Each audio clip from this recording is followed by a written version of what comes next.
Faster फेणेची डोंगर भेट. भारा भागवत. प्रकरण 5. भंडारदऱ्यात फास्टर फेणे. टॉक. भंडारदऱ्याला आलेली पुण्याच्या विद्याभवनाची ती ट्रीप 15 तरी मुले असतील. त्याचे पुढारी होते मुलांचे आवडते सुर्वे सर आणि टाळ्याला जीभ लावून नवल प्रकट करणारा तो किडकिडीत पण तुळतुळीत पोरगा होता, अर्थात तुमचा दोस्त बनेश उर्फ फास्टर फेणे. त्याच्या नवलाईचे कारण होते धरणाच्या पायथ्याशी उभारलेले ते गर्द झाडीचे उपवन. कारंजा, वडपिंपळ नि मुख्यतः औदुंबर वृक्षांची इतकी सुंदर सावलीदार राई त्याने पूर्वी कधी पाहिलेली नव्हती. या डोकेबाज पोरांनी तर केव्हाच बागेला उंबरवन असेच नाव दिले. इथे एवढी मोठी बाग असेल अशी सरांना देखील आधी कल्पना आली नव्हती. त्या अवाढव्य डोंगराच्या कुशीतून वळत वळत एसटीने त्यांना इथे आणून सोडले ते उघडे बोडके होते. 1-2 ठिकाणी त्यांच्या फताड्या कपारींखाली खोल गुहा असाव्यात अशी शंका यांना बसमधून येता येताच आली होती. त्या गुहांमध्ये कोणती रहस्य दडली असतील याची मनाशी स्वप्ने पाहत मुले इथवर आली. ती उन्हात रणरणत्या प्रदेशातून. जिथे त्यांना उतरायचे होते तो हॉलिडे कॅम्प म्हणजे पठारावरती उंच सखल टप्प्यांवर कशाबशा बांधलेल्या बंगलीवजा खोपट्यांचा एक समुच्चय होता. त्यातल्याच एका खोपटात कॅन्टीन थाटलेले होते. कॅन्टीनमधला तो टी सुद्धा या पोरांना आल्याबरोबर चाखायला मिळाला नाही. मग जेवणाची मारामार झाली तर नवल नाही. तिथे बाग देखील एक छोटीशीच होती. बाकी खुरटे रानच खूप. पण थोड्या विश्रांतीनंतर आता संध्याकाळी ही गँग खाली उतरून गेली. तेव्हा वाटेतच त्यांना पाणलोटचा दबदबाट ऐकू आला. ते जसजसे जवळ गेले तसा तसा आवाज वाढत गेला आणि मग त्यांनी अकस्मात प्रवेश केला तो या नंदनवनात. टॉक. फास्टर फेणे म्हणाला, इतकी छानदार बाग या धरणाच्या पायाशी पसरली असेल असं कुणाला वाटलं होतं? वर ऑफिसमध्ये पण आपल्याला कुणी सांगितलं नाही, सुर्वे सर म्हणाले. गड्याखेरीज होतंच कोण त्या हापिसात? मॅनेजर साहेब गेलेत वाटतं रजेवर. आपली ही चूक झाली. हापिसात भिंतीवर लटकत असलेली ही पत्रकं पाहायला हवी होती. त्यात छापली असणार ही माहिती. पण काही असो, त्या छानदार बागेत हिंडायला सर्वांनाच मोठी मजा वाटली. जर जाळीदार पानापल्लवांचे छत, खाली वाळक्या पानांचा सडा, त्यातून काढलेल्या सुंदर पायवाटा, दोन्ही बाजूंना शोभिवंत पानांची लहान झाडे, थोड्या अंतरावर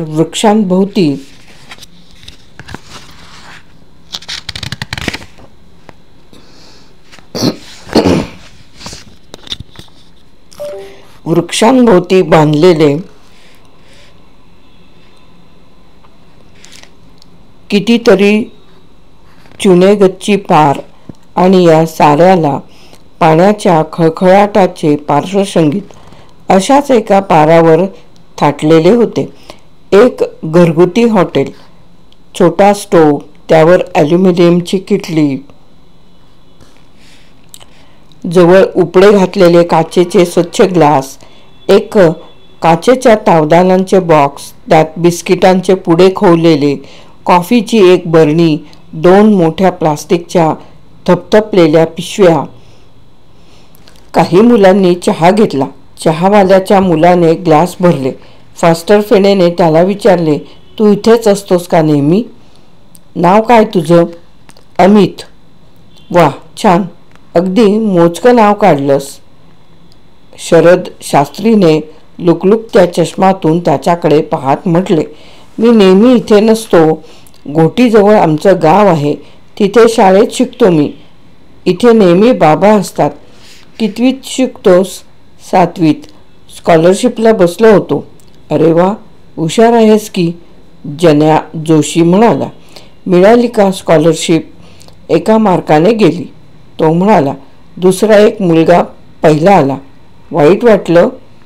गेनू गायकवाड म्हणाला. सुभाष देसाई म्हणाला. तो तुझ्याहून हुशार असेल. असंच काही नाही. त्याच्या तेजस्वी डोळ्यांत संताप चमकला. मी नेहमी पहिला यायचा. तो 7वा 8वा. पण सगळे सांगतात की तो सरपंचाचा भाचा. यावर आमच्या पुणेकर बालमित्रांनी एकमेकांकडे अर्थपूर्ण नजरेने पाहिले, पण कुणीच काही बोलले नाही. खेड्यापाड्यातून असले प्रकार नेहमीच होत असतात. सुर्वे सर म्हणाले. या सगळ्याच तक्रारी खऱ्या असतात असं नाही. प्रत्येकजण स्वतःला शहाणा समजतो. पण हा अमित खोटं बोलत असेल असं मला वाटत नाही. सुभाष देसाईने त्याच्या चेहऱ्याकडे पाहत म्हटले. ते जाऊ दे. सूर पारंब्या खेळायला कोण येतंय बोला. नेनेने घोषणा केली आणि मग त्या पर्णराजींनी गजबजलेल्या घनदाट राईत एकदम सळसळाट अन पळपळाट सुरू झाला. जणू काही वांद्रांचा एखादा कळपच तिथे येऊन उतरला होता. पण खरे म्हणाला तर वांद्रेच काय, एखादे चीटपाखरूसुद्धा त्या सुंदर वनात दिसत नव्हते. फास्टर फेणेला याचे फार नवल वाटले. पलीकडे एका पारावर चारी बाजूंनी गज ठोकलेले एक कॅबिनसारखे दिसत होते. पिंजरा, पण तोही रिकामा होता. तिथे म्हणे पूर्वी मोर ठेवीत असत. आता आठवणीला एखादे मोरपीससुद्धा तिथे राहिलेले नव्हते. संध्याकाळपर्यंत बागेत दुडगूस घालून मुलांनी त्या जलप्रपाताची शोभा पाहिली आणि मग सरांबरोबर ती वर आपल्या निवासाकडे जायला निघाली. जाता जाता त्यांनी पाहिले तर चहाच्या पारावर अमित बसलेला दिसला. त्याचे वडील मात्र दिसत नव्हते.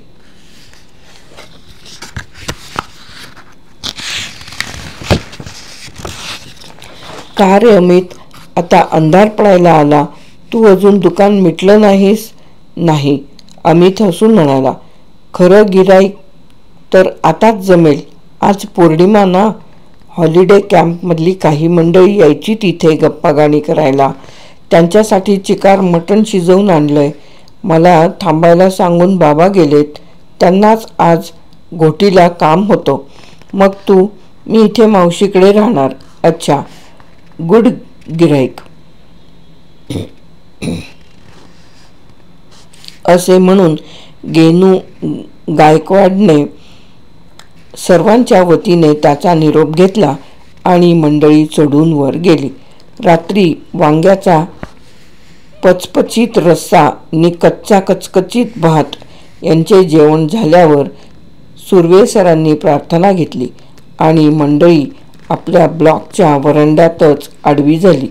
गुरुजींनी गप्पा मारताना भंडारदऱ्याला वेढणाऱ्या त्या महान गिरिराजांची मुलांना ओळख करून दिली. याच डोंगर मंडळीत सह्याद्रीचे सर्वोच्च शिखर कळसूबाई होते. आपल्याला येताना ते झकास दिसलं होतं नाही? आता कुठे पसार झालं? सुभाष देसाई आपली दुर्बीण फिरवीत म्हणाला. तिकडे कुठे बघतो आहेस? सर म्हणाले. तिकडून चंद्र वर आला म्हणजे ती पूर्व दिशा आहे. कळसूबाई इकडे जरा डावीकडे असणार. इकडे बंगल्याची भिंत आहे. आपल्याला बागेत उतरूनच बघायला हवं. पण बागेत उतरून चांदण्यात बंगलीला प्रदक्षिणा घालून त्यांनी सगळीकडे टेहळणी केली. तरी दुर्बीण असून सुद्धा त्यांना कळसूबाई कुठे दिसली नाही. पूर्वेला प्रचंड पर्वतांच्या बेळक्यातून चंद्राचे पूर्ण बिंब वर आलेले होते. तर त्याच्या डाव्या बाजूला सारा धुकाळ धुसर उजेड होता. त्यामुळे इकडच्या डोंगराची शिखरे नीट दिसत नव्हती. पण वळसा घालून आणखी थोडे मागे जाताच त्यांना पायथ्याशी कसली तरी गडबड चालू आहे असे वाटले. आज पौर्णिमा आहे आणि बुद्ध जयंती, तेव्हा गावात कार्यक्रम चालू असणार, रवींद्र नेने म्हणाला. पण डफ तुणतुण्याचा आवाज नाही, लाऊडस्पीकर नाही. हे विशेष शरद शास्त्रीने आश्चर्य प्रकट केले. काय बघताव राव? कुणाचा तरी तो अकल्पित प्रश्न ऐकून सुभाषने दचकून दुर्बीण खाली केली. संध्याकाळी यांच्या सरबराईसाठी डोकावून गेलेला चौकीदार होता तो. चौकीदार पदाला न शोभणारा चुरगळलेली गांधी टोपी निमळकट पैरण लेंगा त्याने घातलेला होता. वाघरू बघताय जणू. वाघरू? वहाग सुटलाय ना मोकाट. बच्चा असला तरी वाघच. सारा गाव चिंतेत पडलाय. यो कार्यक्रम कसा होतोय? तुम्ही बी झोपा जाऊन. आताच झोपा, वसरीवर नग.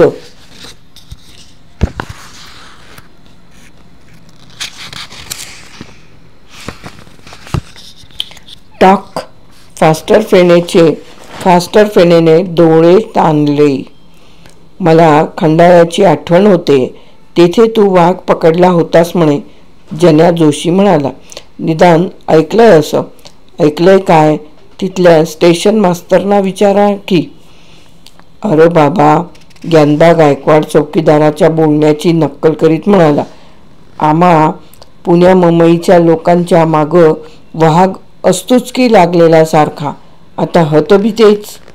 पण ही बाब विनोदावर घालवण्याजोगी नव्हती. वाघ म्हटला की कुणाच्याही पोटात गोळा उभा राहतो.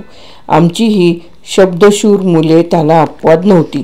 त्यांनी आपलं रौंड तिथेच आटोपते घेऊन तडकाफडकी पुन्हा वरांडा गाठला आणि सरांनाही खबर दिली. स्वतःच्या जीवाला नेहमीच जपणाऱ्या जन्या जोशीने ताबडतोब वरांड्यातून आत खोलीत उडी मारली. शरद शास्त्रीही आपला जामानिमा घेऊन आत निघाला. 15 मुलांची जबाबदारी अंगावर पेलणाऱ्या सुर्वे सरांनीही लगेच बाकीच्यांना गाद्या गुंडाळून आत जाण्यास फरमावले.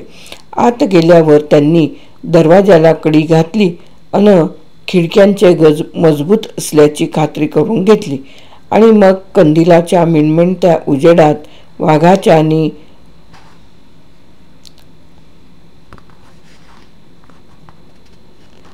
ओघाने खेतांच्या गोष्टी सांगण्यात पोरांना केव्हा झोपा लागल्या ते कळलेही नाही. फास्टर फेणे खडबडून जागा झाला. त्याने कान टवकारले. शेजारीच झोपलेल्या सुभाषचे मनगट धरून त्याने पाहिले. 12:10 झालेली होती. त्याने कसला तरी आवाज ऐकला होता नक्की. मोठा आवाज नाही. कधी कधी काय होते, माणूस सुरुंगाच्या स्फोटानेही जागा होत नाही, पण जवळपास नुसती पाल चुकचुकली तरी त्याला जाग येते. तसाच प्रकार झाला होता. बन्या जागा झाला होता. तो वाघाची डरकाळी ऐकून नाही, बागेतून कुणीतरी हलक्या आवाजात बोलत चालले होते. त्या आवाजाने फास्टर फेणे ताडदिशी उठला आणि खिडकीपाशी उभा राहून ऐकू लागला. जी 2 माणसे बोलत चालली होती त्यांचे चेहरे त्याला नीट दिसले नाहीत, पण त्यांचे बोलणे त्याला तुटपुंजे ऐकू गेले. तो पोऱ्या म्हणे अजून आलेला नाही. कोण पोऱ्या? तो अमित रे. इथं सगळ्या भर वाघ थैमान घालतोय अन हा आपला खालीच बसलाय त्या फिल्मी गाणवाल्यांना कॉफी पाजत. चल. ते गाणं बजावणं करणारे केव्हाच परत आले. त्यांच्या ब्लॉकमध्ये झोपले पण जाऊन. त्यांनाच मी विचारलं तर ते म्हणाले पोरगा कब्बशी आवरतोय म्हणून. एकटाच? त्याला भीती नाही वाटत? तेच तर म्हणतो. घरी मावशीला पण पत्ता नाही. ती समजते की हा बापाबरोबर घोटीला गेला. इतक्यात तिसरा एक माणूस येऊन त्यांना मिळाला. आपण करूया का त्याचा शोध? कसा करणार? वेळ रात्रीची, खाली जंगल दाट आणि एवढे त्यांचे बोलणे होत आहे तोच दुरून घोंगावर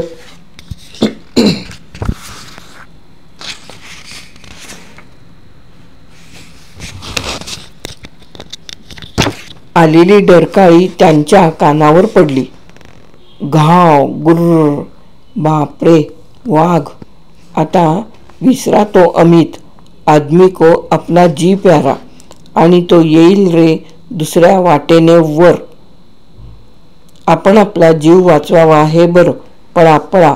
ते दोघे त्वरेने पलीकडच्या गावाकडे निघून गेले तरी फास्टर फेणे खिडकीपाशीच उभा होता अन डोळे फाडफाडून समोर पाहत होता. खूप दूर पहाडांची दांडगी फौज उभी होती, पण त्याच्या पुढ्यात 100-150 फुटांवर चांदण्याच्या पिठूर पांघरुणाखाली काळी सावली उंबरबाग झाकलेली होती आणि त्या उंबरबागेत अमित एकटाच होता, कब्बशा आवरीत. तो म्हणे दुसऱ्या वाटेने वर आला असेल. कशावरून?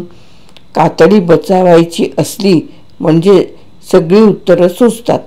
पण कुणीतरी त्याच्या खांद्याला मागून स्पर्श केला होता. बन्यानं वळून पाहिले तर सुभाष देसाई. ऐकलंस? बन्याने विचारले. ऐकलं. सुभाषने मान डोलावली. हे नाही म्हणत. पहिलं तो आपला दोस्त अमित म्हणे अजून उंबरवनातच आहे. खरं? हो ना.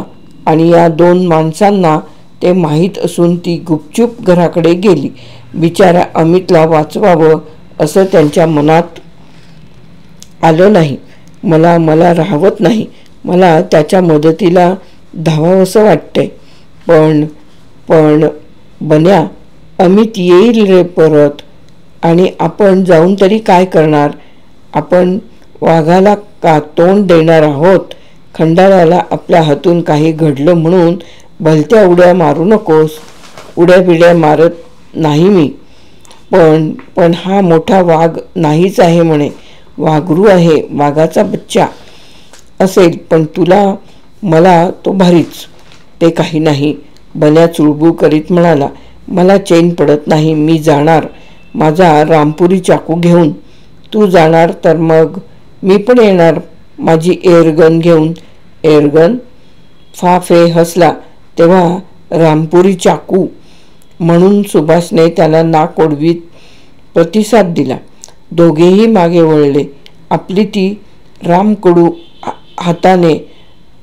रामकडू हत्यारे घेऊन ते सज्ज होत आहेत. तो आणखी एक वल्ली जागी झाला. काय चाललंय?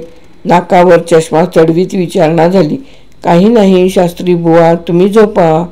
बन्या त्याच्याजवळ जाऊन कुजबुजला. तुमच्यासाठी उंबरवनातून व्याघ्रचर्म आणतो. आता गपचीप झोपा, नाहीतर सर जागे होतील अन आमच्या बेतावर पाणी पडेल. तुमच्या कमंडलूतलं पाणी?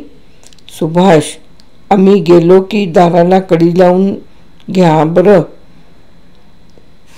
दोघेही वीर वरांड्यात आले. दार ओढून घेताना फटेतून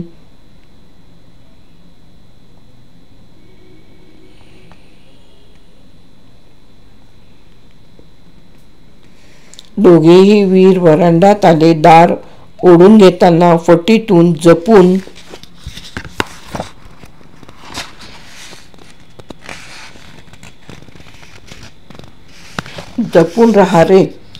जपून राहा रे असे शब्द बाहेर निसटले अन लगोलग कडीचा आवाज. आवारात स्वच्छ तांदणे पडले होते. ते झाडोऱ्यातून खाली उतरायला लागले तेव्हा मात्र त्यांच्या वाटेवर प्रकाश काळोखाचा खेळ सुरू झाला. वृक्षपल्लवीतून झिरपत आलेली ती चांदण्याची शिंपण त्यांना जितकी आल्हाददायक तितकीच जरा भीतीदायक वाटली. वाघाची गुरगुर पुन्हा ऐकू आली नाही. सुभाष कुजबुजला. इथे आसपासच नसेल ना लपलेला? देव जाणे. एवढेच बोलून फास्टर फेणेने ओठ दाबले. बाजूच्या झाडीत सळसळ झाली होती. तिने त्याचे पाऊल आपसूक थोपवले होते. पण मग लक्षात आले की तो एक मामूली सरडा आहे, सापसुद्धा नाही. आपला चौकीदार काय करतोय अशावेळी? तो त्याच्या चौकीत दार लावून बसला असेल. टोपीला इस्त्री करीत, म्हणजे तेवढीच हुडहुडी पण पळेल. खडबडीत वाटेवरून ठेचाळत दोघे खालपर्यंत आले होते. तिथे आडवी आलेली मोटार वाट ओलांडून ते पलीकडे गेले आणि तडक उंबरवनात शिरले. आतापर्यंत मंद सुरात जाणवणारी पाणलोटची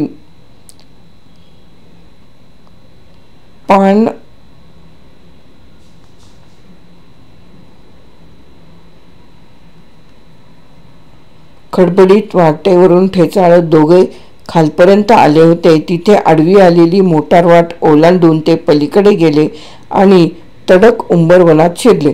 आतापर्यंत मंद सुरात जाणवणारी धरणलोटाची खळखळ वाढली होती. आजूबाजूला संचित नजरेने पाहत अन घशाशी आवंडे गपागप गिळीत ते उपवनातल्या वाटेवरून आत निघाले तेव्हा अजूनही दृष्टीच्या टप्प्यात न आलेल्या त्या धबधब्याचा आवाज इतका वाढला की आता वाघ गुरगुरला तरी ऐकू येणं शक्य नाही. सुभाष म्हणाला, आणि एवढे तो बोलतो आहे तोच. पुन्हा वाघाची डरकाळी कानांवर पडली. बापरे, म्हणजे बागेतच असणार. तो थबकला अन बन्याचा बाहू त्याने दाबून धरला.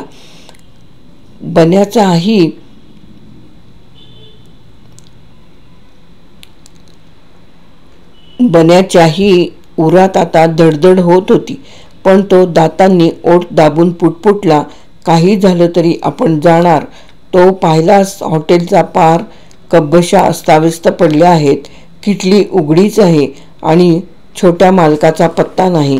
गेला कुठे हा अमित, असे म्हणत त्याने आसपास पाहिले. त्याला चांदण्याच्या ठिपक्यांखेरीज काही दिसेना. ऐक, सुभाषने त्याला जवळ ओढीत म्हटले. बन्याने ऐकले. त्याच्या छातीत जशी दूरवर होत होती तशीच बाहेर गुरगुर चाललेली त्याला ऐकू आली. पाण्याचा खळखळाट चालू असूनही हा गुरगुराट त्यांना आता जाणवू लागला होता.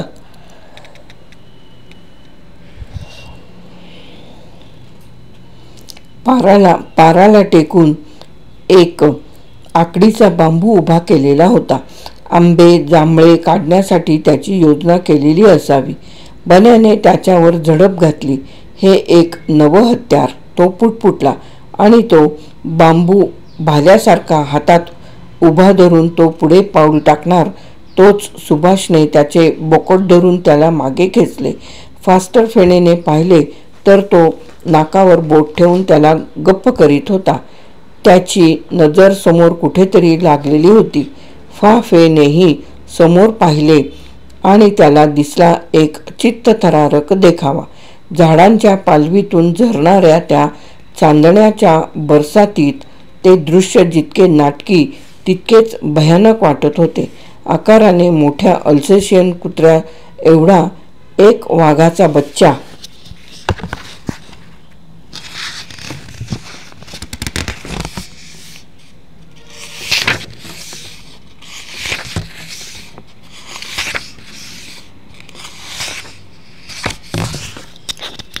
त्यांच्या पुढे 50 फुटांवर पाठमोरा उभा होता.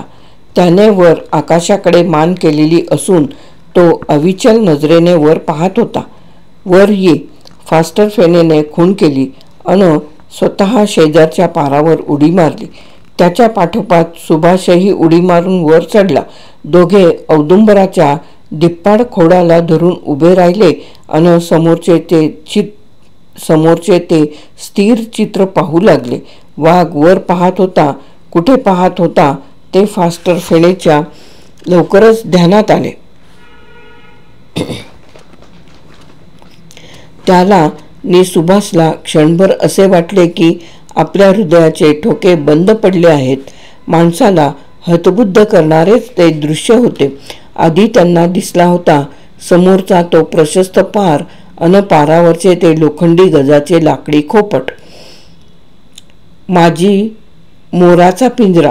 त्या खोपटाला लागूनच पारावर औदुंबराचा मोठा वृक्ष होता अन या वृक्षाच्या खूप खूप वरच्या फांदीला कवटाळून बसला होता एक 12-13 वर्षाचा मुलगा अमित. वाघाची नजर लागली होती ती या अमितवरच. अमितच्या एका हातात भली मोठी पिशवी होती. तिचे बंद त्याने आता एका हाताने आवळलेले असले तरी तिच्यातल्या बऱ्याच वस्तू खाली गळून पडल्या होत्या. चहाचे डबा, कॉफीची बरणी वगैरे बरणीचे तर तुकडे तुकडे झाले होते. अमित साहजिकच भयभीत झालेला होता, पण तरी त्याचे विस्फारलेले डोळे काहीतरी शोधित असल्यासारखे भिरभिरत होते. खरं म्हणजे ते डोळे काही शोधित होते असे नाही, त्याचा मेंदूच काहीतरी शोधित होता. त्या संकटातून सुटण्याची युक्ती. वाघाची एकाग्र नजर त्याच्यावर लागलेली असली तरी अमितचे डोळे मात्र आत्ता सांगितल्याप्रमाणे भिरीभिरी फिरत होते आणि त्यांनी या दोघांना बागेत आलेले नुकतेच पाहिले होते. दूर चाललेल्या पाणलोटाच्या खळबळीमुळे कान जणू भरल्यासारखे झाले होते. त्यामुळे वाघ गुरगुरत असला तरी त्यांना तो आवाज टिपणे शक्य नव्हते. तो घशातल्या घशात गुरगुरत असणार नक्कीच.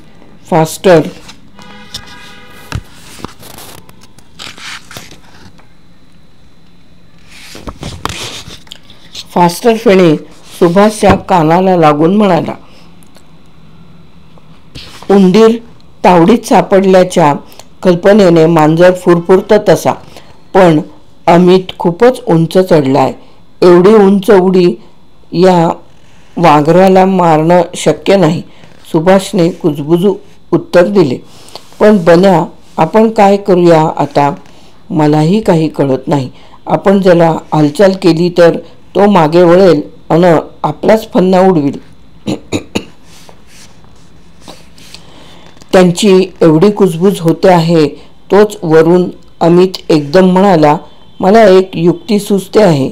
हे बोलताना तो रोखून पाहत होता वाघाकडे. त्याला तो फसवायला बघत होता. आमच्या बालवीरांपैकी एकानेही त्याला उत्तर दिले नाही. तोंडातून शब्द काढण्याची त्यांची छाती नव्हती. माझ्या पिशवीत भरपूर मटण आहे, तो वाघाकडे पाहत बोलत होता. हे बोचकं मी खाली सोडलं तर टपकन त्या पिंजऱ्यावर पडेल, छपराच्या गजांवर. देव करो नि ते गजांमधून आत घसरो. तुम्ही जर पिंजऱ्याचं दार उघडलं तर वाघ मटण खायला आत जाईल. बापरे, सुभाष बन्याच्या कानात म्हणाला. कसला अफलातून प्लॅन आहे याचा. इकडे आमचाही खेमा करील की तो. त्या वाघाच्या देखत पिंजऱ्याचं दार उघडणं शक्य तरी आहे का? मला वाटतं, फापे म्हणाला. तो वाघ मागे पाहत नाहीये, कारण त्याची नजर अमितवर एकवटलेली आहे. ती नजर जर तिथून हलवून काही वेळ दुसरीकडे नेता आली तर तेवढ्या वेळात पिंजऱ्याचं दार उघडता येईल.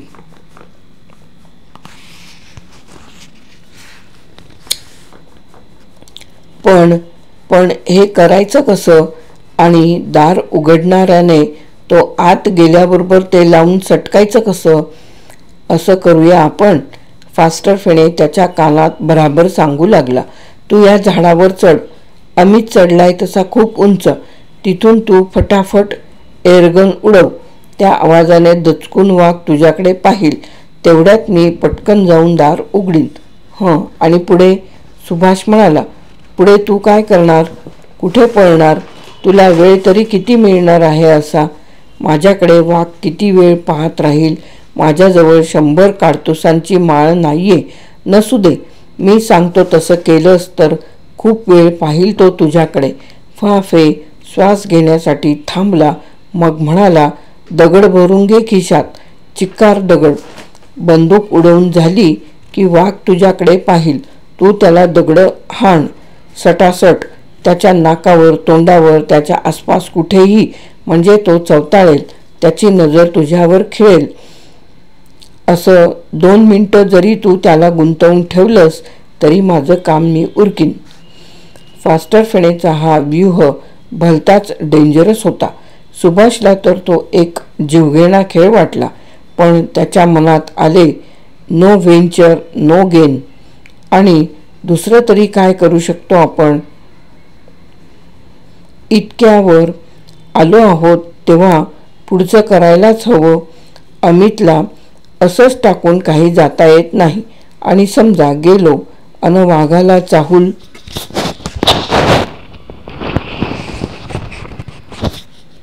चाहूल लागली तर? आत्ता नाही त्याचं लक्ष, पण पुढल्या 5-10 क्षणांत तो कशावरून आपल्याकडे वळणार नाही? फाफेने काढलेल्या युक्तीला दुसरा पर्याय कोणता? एक आहे. त्यानेच सुचल्याप्रमाणे झाडावर चढणं.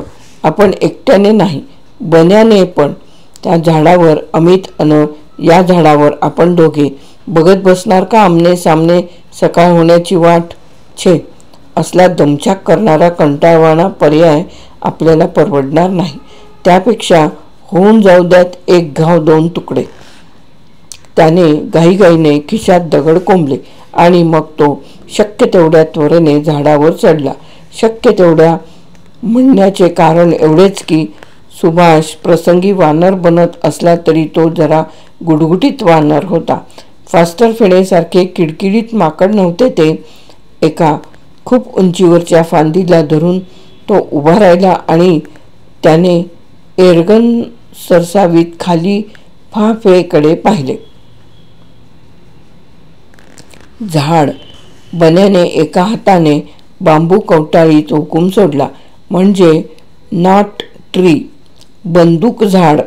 हा हुकूम तो मनात उच्चारित होता अन मानेने फक्त इशारा करीत होता. लगेच वरून फट्ट आवाज झाला, पुन्हा फट्ट आणि मग तिसऱ्यांदा फट्ट. एअरगन मामूली खेळणे असले तरी त्याचा आवाज चांगला फटाकेबाज होता. वाघ बिचकला. पहिल्या फट्टबरोबर त्याने मान वळवली.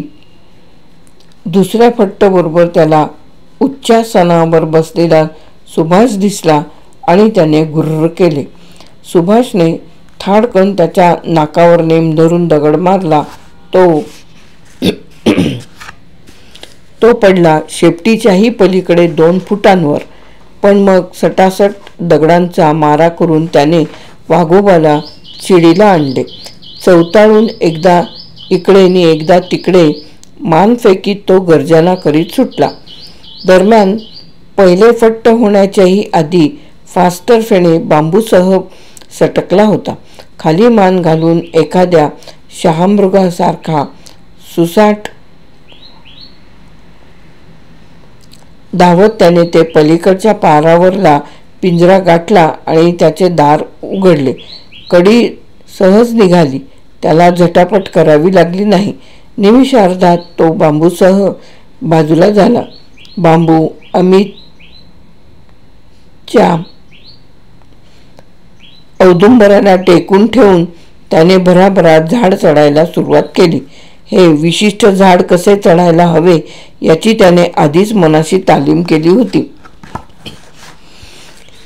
इकडे वाघ झटक्यात मागे फिरला होता. काहीतरी कारस्थान चालू असल्याची त्याला क्षणभर शंका आली असावी, पण तिचे निरसन होण्याच्या आत फास्टर फेणे झाड चढला होता.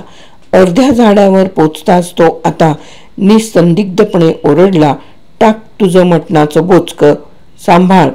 म्हणजे बांबूचं हे टोक धर आणि बोचकं छपरावर पडलं की ते बांबूने टोकर आणि ते आत घुसेल असं कर, नाहीतर ते वरच राहील. या तिन्ही कृती अमितने सफाईने पार पाडल्या.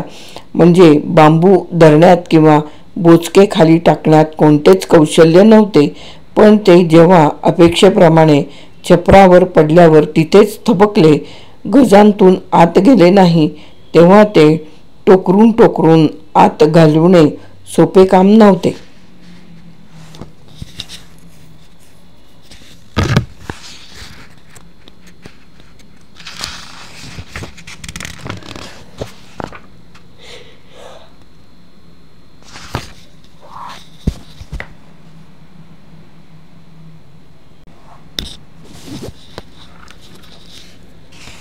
वाघ आता त्या मटणाच्या बोचक्याकडे लालचावून पाहत होता.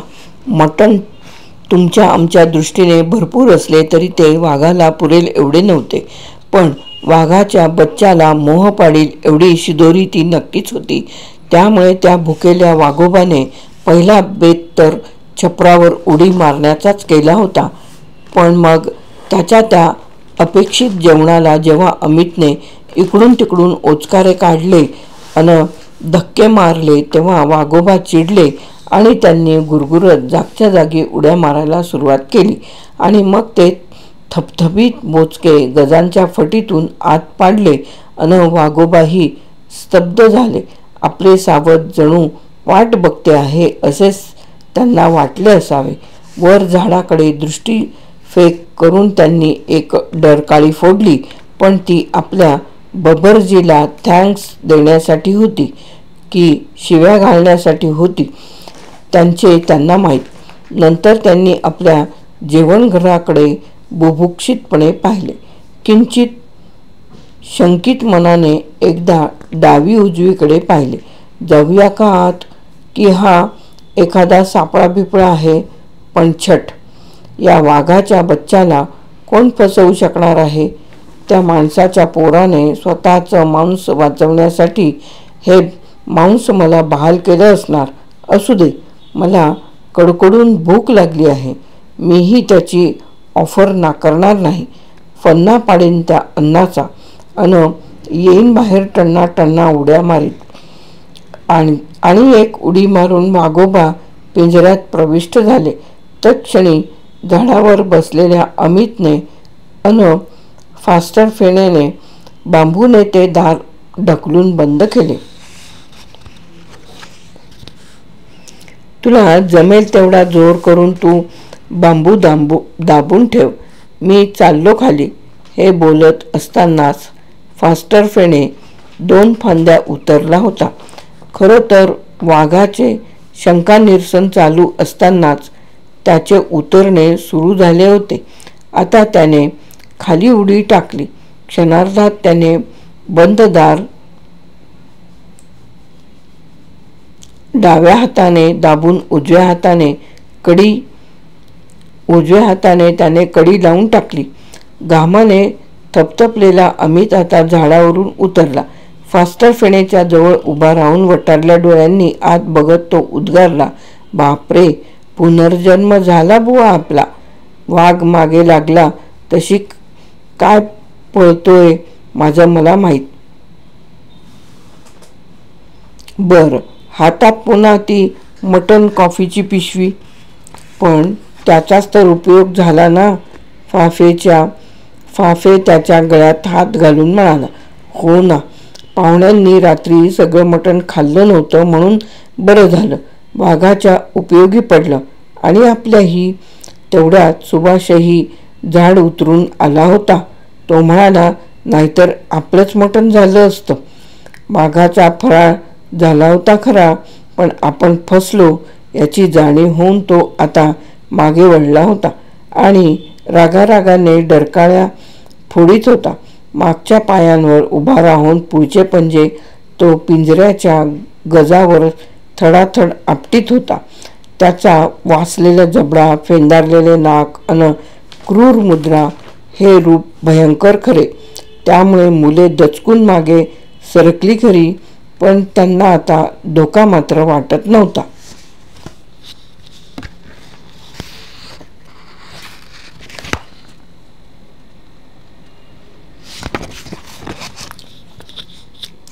कमाल केलीत, कुणीतरी म्हटले.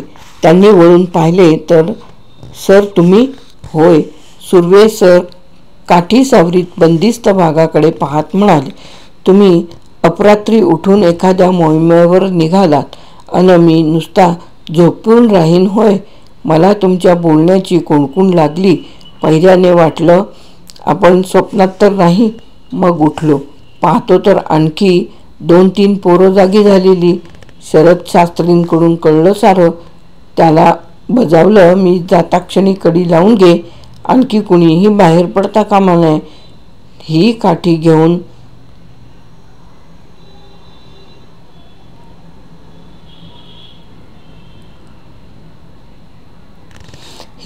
घेऊन निघालो.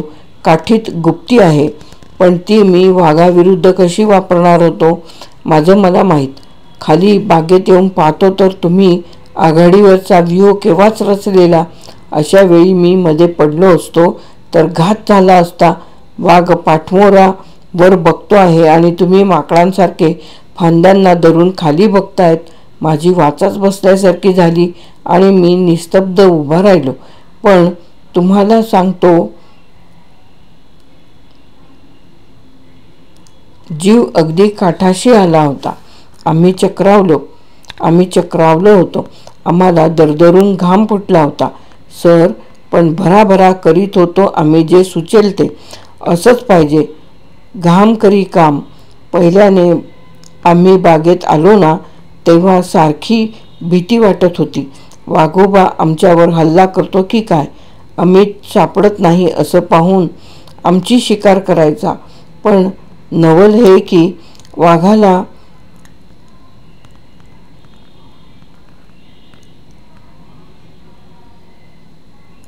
वाघाला आमचा वास येऊन तो आमच्याकडे कसा वळला नाही. मांजराप्रमाणे वाघाचंही घ्राणेंद्रिय तीक्ष्ण असतं ना. मला वाटतं याचं घ्राणेंद्रिय कॉफीच्या वासानं इतकं चोंदलं असावं की दुसरा कोणताही वास त्याला आला नाही, माणसाचा सुद्धा. सर सांगतात ते अगदी खरं, अमित म्हणाला. झाडावरून माझ्या हातातली कॉफीची बरणी पडून फुटली तेव्हा कॉफीची पावडर जिकडे तिकडे उधळली. बघा की. त्यांनी पाहिले तर खरोखरीच जिकडे तिकडे कॉफीच्या बुकणीचा सडा पडलेला होता. त्यातच बरणीच्या काचा मिसळलेला होता. यांचे संवाद चालू असताना वाघोबा स्वस्थ बसले होते असे समजण्याचे मुळीच कारण नाही. त्याचे गुरगुरणे अन पंजे आपटणे चालूच होते. आता त्याने एक जोरदार डरकाळी फोडली आणि पिंजऱ्याच्या दारावर त्याने दुप्पट जोराने पंजे आपटले. बापरे, सुर्वेसर म्हणाले. आपल्याला पळालं पाहिजे. चौकीदाराला गाठून पिंजऱ्याला भक्कम टाळं ठोकायला सांगितलं पाहिजे, नाहीतर हा प्राणी हळूहळू दार उचकटील. तिघेही झपाट्याने बागेबाहेर निघाले. फाटकापाशीच त्यांना चौकीदार भेटला. त्याच्या फेंदरलेल्या मुद्रेवर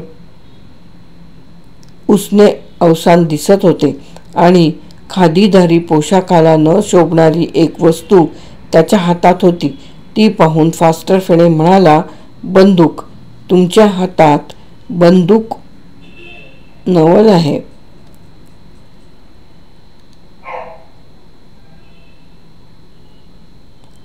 बंदूक. तुमच्या हातात बंदूक नवल आहे. आणावीच लागली. मनातून घाबरलेला तो वीर म्हणाला, साहेबांच्या हापिसातली आणली. खरं तर धीरच वहिना बघा, पर ड्युटी आहे ना. तुमच्या सारख्यांच्या जीवाची जोखीम आहे. खरं आहे. सुर्वेसरांनी मान डोलावली. हत नाही ना वागरू. मग फिरूया माघारी. चला.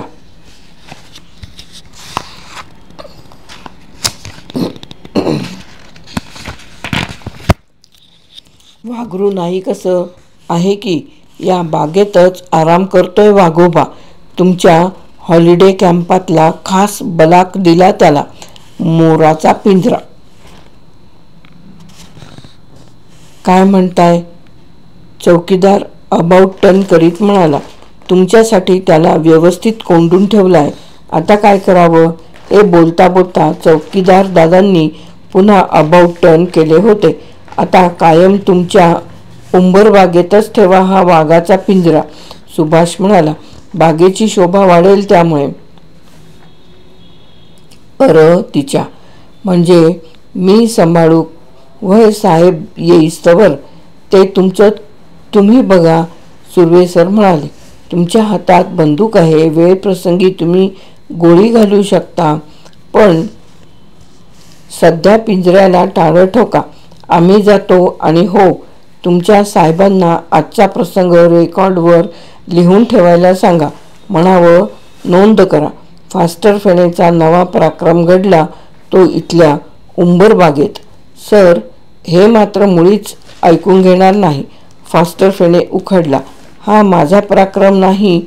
आम्ही तिघे यात सहभागी होतो. पण त्यातही खरी बहादुरी आहे ती या अमितची. हो ना, सुभाष म्हणाला. त्याच्या मागे वाघ लागला होता तरी तो डोकं ताळ्यावर ठेवून झाड चढला. आणि वाघाला जेऊ खाऊ घालायची आयडिया त्याचीच. फास्टर फेणे त्याला मिठी मारून म्हणाला, याच्या मटणाने अन कॉफीने आम्हाला वाचवलं, त्याबद्दल मला एकही मार्क जास्ती देऊ नका सर. नाहीतर सरपंचाच्या भाच्याने याची स्कॉलरशिप हिरावून घेतली तसं पाप होईल ते सर. सुभाषने पुष्टी दिली. सुर्वे सरांच्या मुखावर आपसुक हास्य